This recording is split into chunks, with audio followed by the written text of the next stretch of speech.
On arrive enfin à la dernière partie de ce travail. Alors, cette partie 4 nous fait étudier dans les questions que 17, 18, 19 et sans doute un petit peu après, mais au moins en tout cas celle-là, un problème un petit peu différent, l'idée étant de majorer la probabilité de t que t soit plus grand que n. Donc pour ça, en fait, on va s'intéresser à une autre situation, en fait une situation que l'on a déjà rencontrée, dans un DM.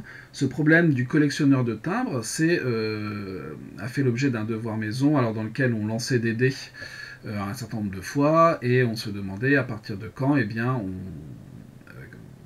on avait obtenu au moins une fois toutes les faces. C'est exactement le même problème, sauf qu'ici, au lieu de lancer un dé à 6 faces, eh bien, on collectionne grand N timbres, mais on peut généraliser cette situation que l'on avait rencontrée en DM sans aucun souci à cette situation un peu différente, mais qui va se comporter exactement de la même façon. Donc, question 17. Déterminer la loi de S1. Qu'est-ce que c'est que S1? C'est le nombre de jours que doit attendre le collectionneur pour avoir un nombre de timbres différent de celui qu'il possède. Or, au départ, il a 0 timbre, et comme il doit recevoir chaque jour une lettre, eh bien S1 va lui permettre d'avoir obligatoirement... S1, le premier jour va lui permettre d'avoir un nouveau timbre qu'il n'avait pas encore. Donc en fait, S1 suit la loi certaine égale à 1. On est certain que S1 sera égal à 1.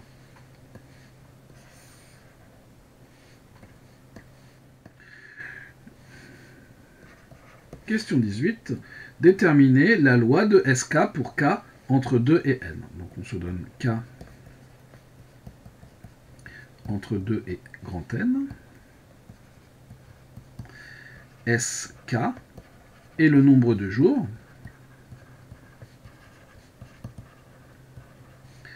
que doit attendre le collectionneur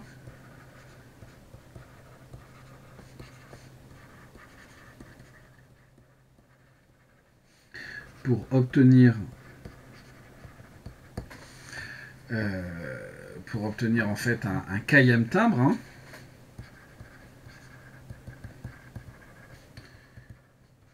qu'il n'a pas déjà.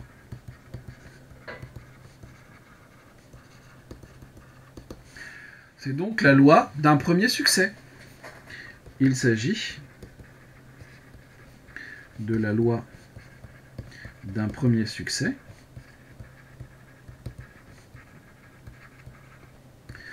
sachant que l'échec, hein, qui est plus facile ici à caractériser, et à chaque jour, enfin un jour donné,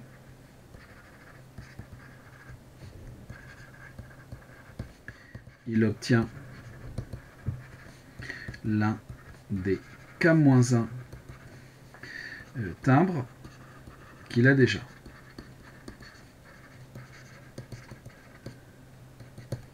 La probabilité de cet échec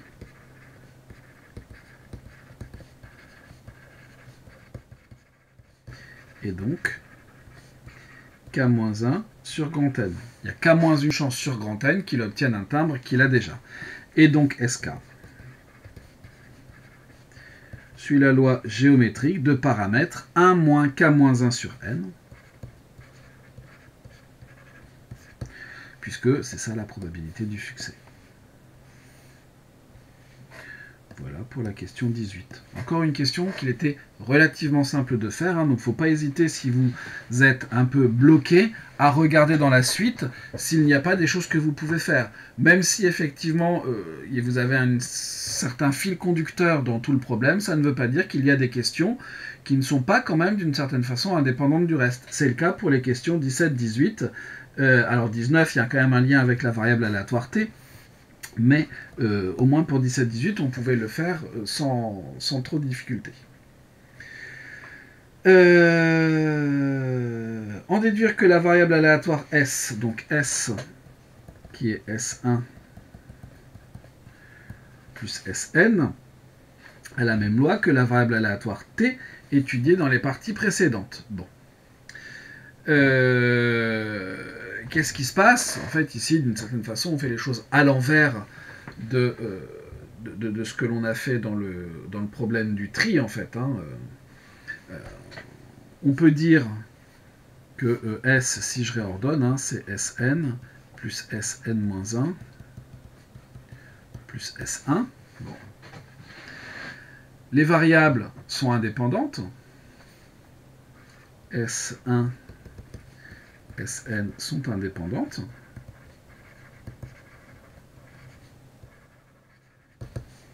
Bon. Et en fait, SK va suivre la même loi. Hein. C'est une idée, là aussi, c'est une loi géométrique en fait. Hein. C'est ce qu'on a vu à la question. C'est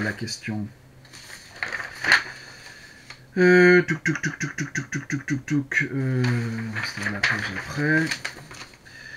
On a vu qu'il y avait une loi géométrique. À la question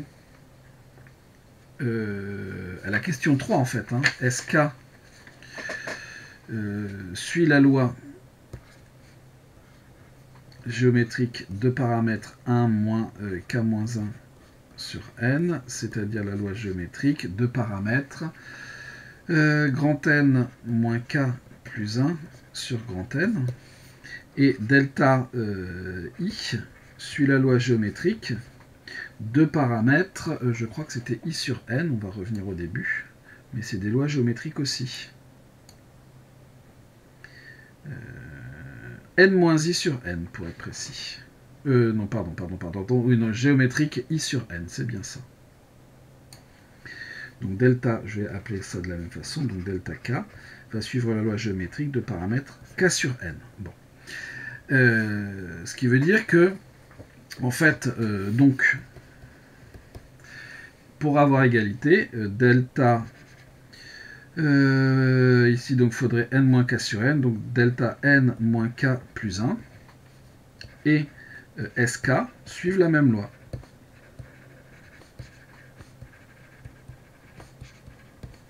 La loi géométrique de paramètres n moins k plus 1 sur grand N. Et donc, une somme de variables indépendantes qui suivent la même loi, quitte à les réorganiser. Et donc, S et T suivent toutes deux la même loi, celle d'une somme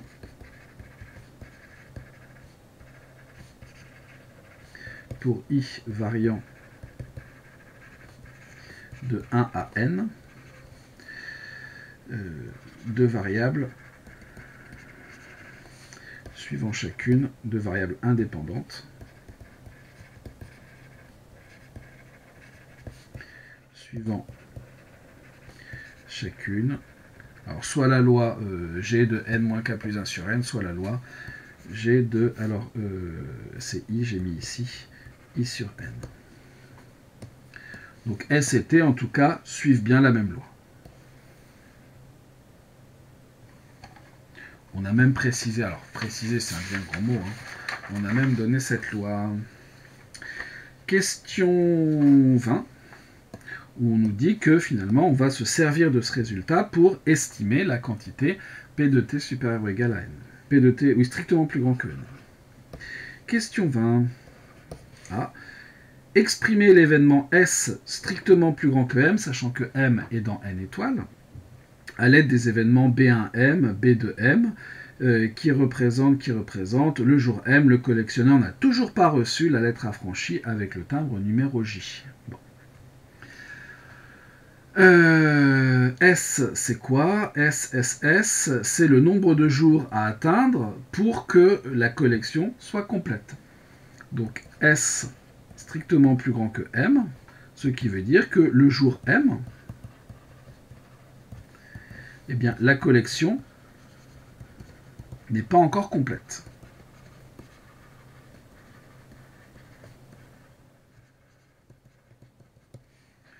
Tout simplement que ça veut dire. C'est-à-dire que, eh bien, il y a au moins un des timbres Donc, au moins un des timbres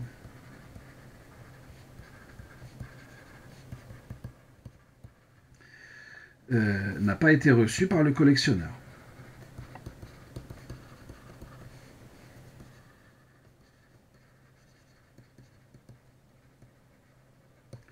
Au moins un, donc peut-être un, peut-être deux, peut-être trois. Ce qui veut dire que soit, petit espace, soit c'est le premier qui n'a pas été reçu. Donc B1M. Premier non reçu le jour M. Ou alors c'est le deuxième qui n'a pas été reçu. Ou alors c'est le troisième. Ou alors c'est le dernier. C'est-à-dire qu'on va avoir l'union pour I allant de 1 à grand N des BI petit m. Il y en a au moins un là-dedans, c'est pas forcément dire lequel, hein, mais au moins là-dedans n'a pas été reçu par le collectionneur. Question petit b. Pop, pop, pop.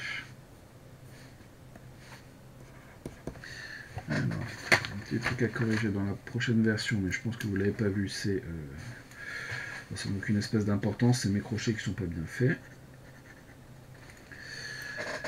Que vaut cette probabilité? La probabilité que le jour M, eh bien, le timbre numéro J n'ait pas encore été reçu. Soit J dans 1N. La probabilité que le timbre J n'ait pas encore été reçu le jour M, c'est quoi? Eh bien, tout simplement, ça veut dire que les M jours, on a reçu d'autres timbres que celui-là. Donc, on choisit un timbre à chaque fois parmi les autres. Donc, 1 parmi N-1.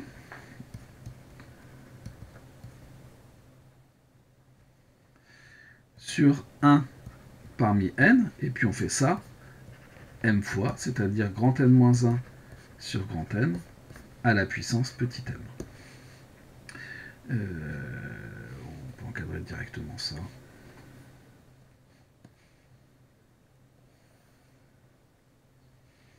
Si le jour J, le timbre numéro J n'a pas été reçu, si le jour numéro M, le timbre J n'a pas encore été reçu, c'est que les M jours précédents, on n'a reçu que des timbres à choisir parmi les N-1 autres timbres. Question C.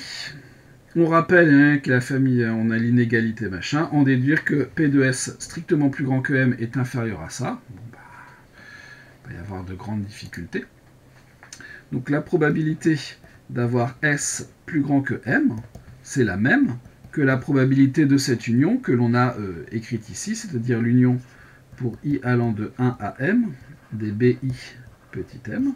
On nous rappelle cette inégalité, donc cette union est inférieure à la somme pour I allant de 1 à N des P de BI M. Ici, j'ai mis un petit m, c'est un grand N, c'est bien ça que j'avais écrit là-bas, donc ça c'est bon, donc ici c'est un grand N aussi. Et donc, ça c'est quoi? C'est la somme pour I allant de 1 à grand N des N-1 sur N puissance M. Et donc on l'a N fois, hein.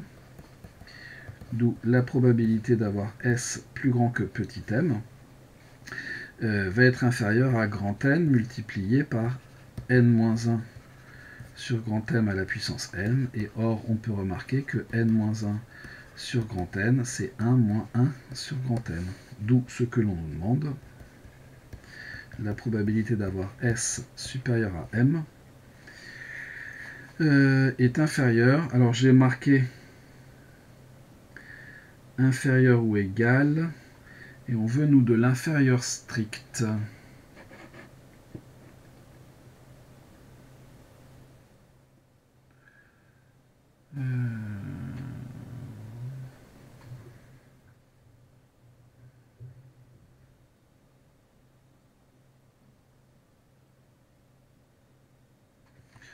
c'est vraiment important l'inférieur strict. Non. On pourrait montrer qu'il y a strictement, mais on va écrire ça comme ça nous suffira. Il faudrait que je vérifie dans l'épreuve initiale si d'ailleurs c'était vraiment un inférieur strict. Petite modif là aussi. Toujours est-il qu'on a ce qu'on voulait, et je pense que c'est bon pour la question C, effectivement. Dernière page de ce sujet, on y arrive. Question numéro 21. Montrer que ln de 1 plus x est inférieur ou égal à x. Bon, bah, grand classique. Il y a plusieurs façons de le faire. On peut étudier la fonction qui a x associé ln de 1 plus 1, ln de 1 plus x moins x. On peut le faire par, comment dire, par convexité. C'est peut-être plus élégant la convexité. Bon. La fonction qui a x associe ln de 1 plus x est de classe C2 sur l'intervalle qui nous intéresse, c'est-à-dire sur moins 1 plus l'infini. Alors cette fonction-là, je vais l'appeler petit f par exemple. Je vais me donner x dans moins 1 plus l'infini. Vous avez f' de x qui est égal à 1 sur 1 plus x, et f seconde de x qui est égal à moins 1 divisé par 1 plus x au carré qui est négatif. Donc on en déduit que f est concave sur son ensemble de définition, c'est-à-dire sur moins 1 plus l'infini. Or, si je regarde la tangente en 0, or la tangente à la courbe de f en 0 a pour équation y égale f' de 0, facteur de x moins 0 plus f de 0, c'est-à-dire f' de 0 qui vaut 1 multiplié par x plus f de 0 qui vaut 0, c'est-à-dire x. F étant concave, sa courbe représentative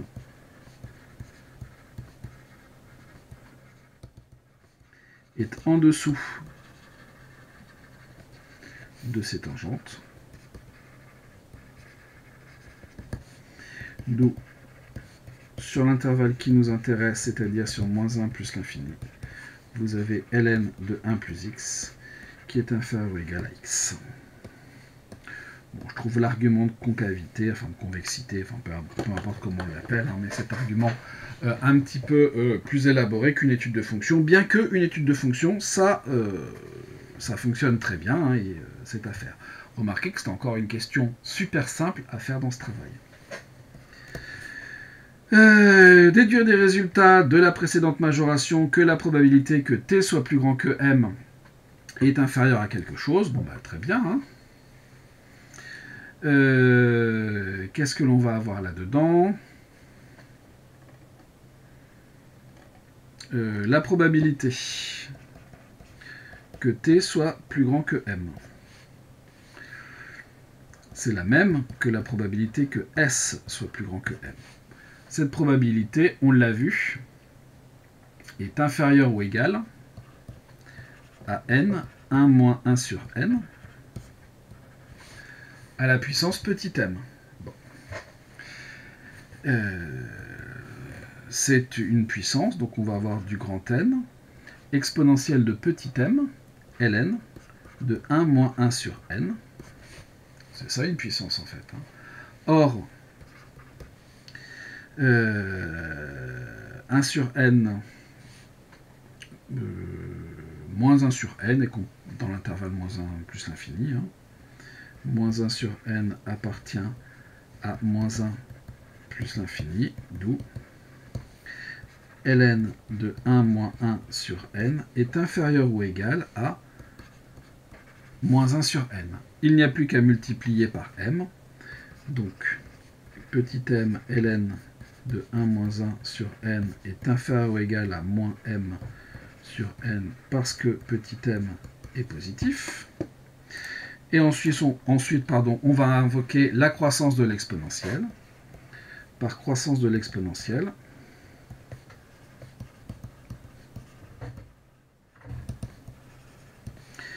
exponentielle de m ln de 1 moins 1 sur n va être inférieur ou égal à l'exponentielle de moins m sur n. Et donc pour conclure, conclusion, pour tout m dans n, dans m, la probabilité d'avoir t plus grand que m est inférieure ou égale à grand N exponentielle de moins petit m sur grand N. Des questions, là aussi, pas trop compliquées. Il faut essayer d'aller voir un petit peu plus loin parfois dans le problème. Si vous êtes trop bloqué sur certaines questions, il ne faut pas hésiter à aller plus loin.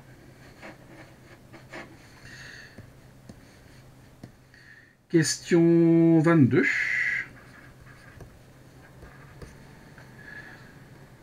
Soit C fixé.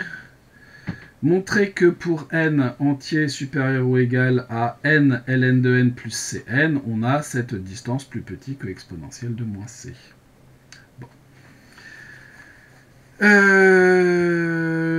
Donc on se donne un c positif, on se donne un petit n supérieur ou égal à grand N ln de grand N plus c petit n.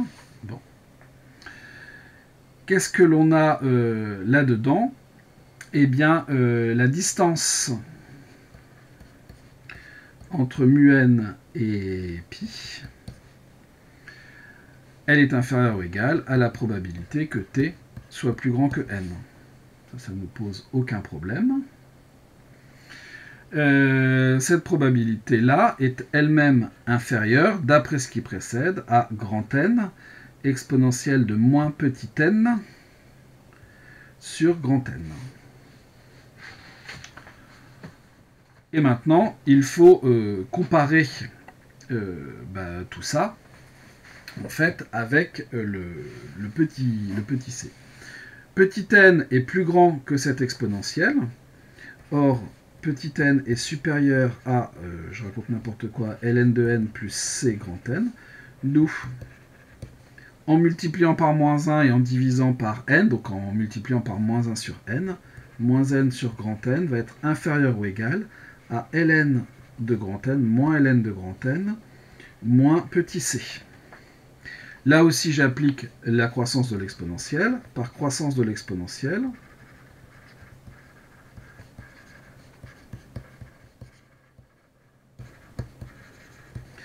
exponentielle de moins n sur grand N va être inférieur ou égal à exponentielle de moins ln de n moins petit c. Et cette chose-là, c'est exponentielle de moins ln de n multiplié par exponentielle de moins c.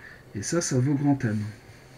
D'où la distance entre mu n et pi va être plus petite que grand N multiplié, j'ai dit ici, grand N c'est 1 sur grand N, à cause du moins ln de n.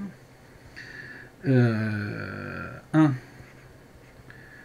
sur grand N multiplié par exponentielle de moins c. Et conclusion, c'est ce que l'on veut.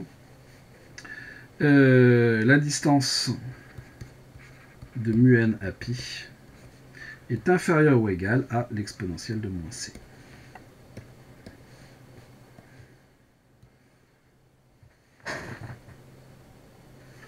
Ordinateur qui démarre tout seul, je ne sais pas pourquoi. Question B, et on aura terminé ce problème. Application numérique, on estime que la distance en variation à la loi uniforme de 0,2 est acceptable avec un jeu de 32 cartes. Combien de battages doit-on faire pour que le paquet soit mélangé de façon acceptable? Donc ce que l'on doit faire, c'est trouver n. On cherche n, le nombre de battages, pour avoir la distance qui soit plus petite que 0,2. Il suffit donc d'avoir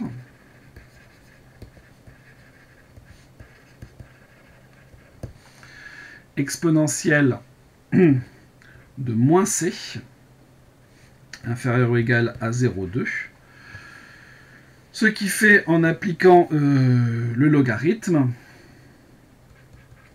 que en passant à l'inverse déjà, on va avoir exponentielle de c qui doit être supérieur ou égal à 5, d'où c qui doit être supérieur à ln de 5. On obtient donc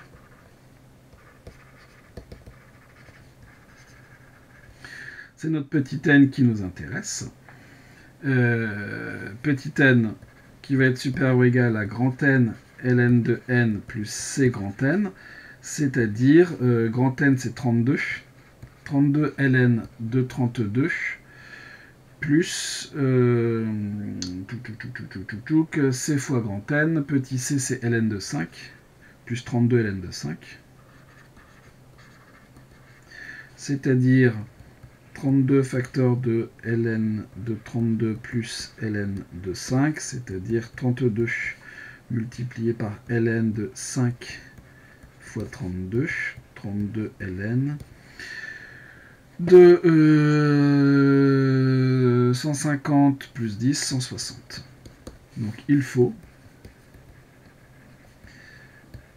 avoir petit n plus grand que 32 ln de 160. Est-ce qu'on nous donne des informations sur ces valeurs de ln?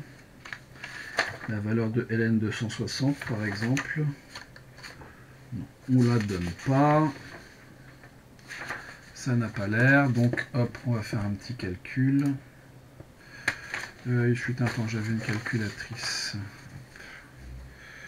En voilà une. 32 multiplié par ln de 160. Et on trouve 162,41, donc il faut au moins 163 battages. Il faut avoir... Alors le 162,41, ça vous ne pouviez pas l'avoir de tête. Poup, poup, poup. Mais bon, on n'a pas forcément besoin, hein, le 32 ln de 160 suffisait.